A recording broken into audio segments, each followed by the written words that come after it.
Fe yw Carwyn o cwmni Saloni. Yn y 12 munud nesaf, ni wedi dibynnu neichwn ni'r Gorsedd y Dreigiau, a oedd o'n tipyn o hwb i ni, yn wedig y wobr, mwyn ni cael prynu'r periannau. Gystal hynny, neichwn ni wobr yn y gwir flas, a wedi helpu ni datblygu y dechreuad o'r busnes salami a chorizo. Rhan fwyaf o'r arian wedi mynd at offer i ni gwneud y gwaith o'r salami o'r chorizos yn hawsach.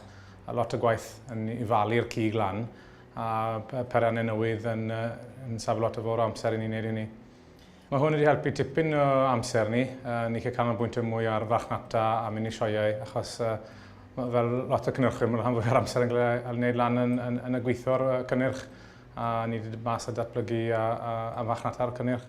Mae'r prynu'r offer newydd wedi safio ni llawer iawn o amser, a yn amser ni wedi datblygu llawer iawn o cynnyrch newydd. Mae selsig ffres dyn ni, mae ham sychedig dyn ni, a hefyd ni'n gwneud copas hefyd nawr.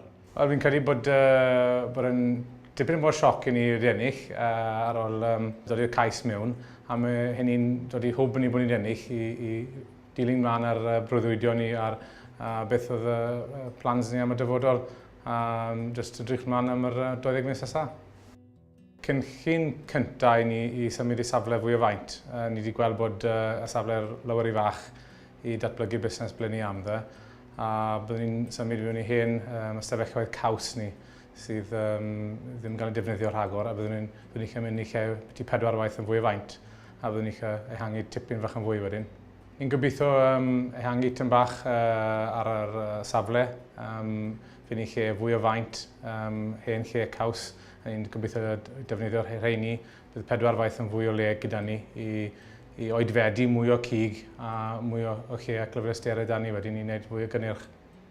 Wel, mae'r galw yn tyfu bob dydd, felly mae rhaid ni cynhyrchu fwy a fwy. Mae pobl dal yn credu fod salami a'r chorizo yn cael ei cynhyrchu yn Cymru. Unwaith maen nhw'n ffindio mas, mae fe'n rhoi hwb mawr i marchnata ni. Wel, yng Nghymru, does na dim llawer o tradroddiad o wneud salamis a chorizos, a ni'n wybodol fydd rhaid ni fy nôl i teithio i weld ble y greiddiau o cynnyrchu'r salamis a chorizos, a ni'n bwriadu felly mynd nôl i'r Eidal, felly'r Sbaen, a dysgu rhagor a datblygu'r cynnyrch mwyn i sefydlu yn unig fel un o'r goreuon o Brydain. Na'r gobaith.